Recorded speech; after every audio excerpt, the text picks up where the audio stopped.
জয় যিশু। বৈথনিয়ায় এক ব্যক্তি পীড়িত ছিলেন। তাহার নাম লাসার।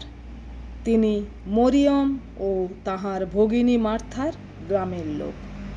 ইনি সেই মরিয়ম যিনি প্রভুকে সুগন্ধি তৈল মাখাইয়া দেন এবং আপন কেশ দিয়া তাহার চরণ মুছাইয়া দেন।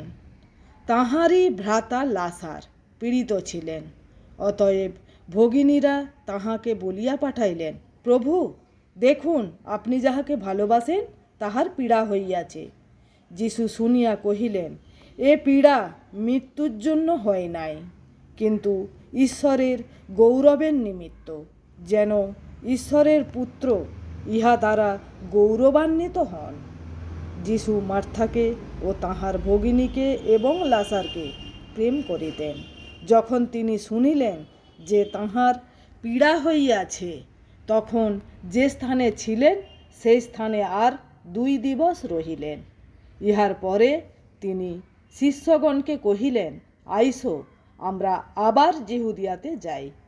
শিষ্যেরা তাহাকে কহিলেন, রব্বি, এই তো জিহুদিরা আপনাকে পাথর মারিবার চেষ্টা করিতেছিল, তবু আপনি আবার সেখানে যাইতেছেন? যিশু উত্তর করিলেন, দিনে কি 12 ঘণ্টা নাই? যদি কেহ দিনে চলে, সে উছোট খায় না, কেননা সে এই জগতের দীপ্তি দেখে।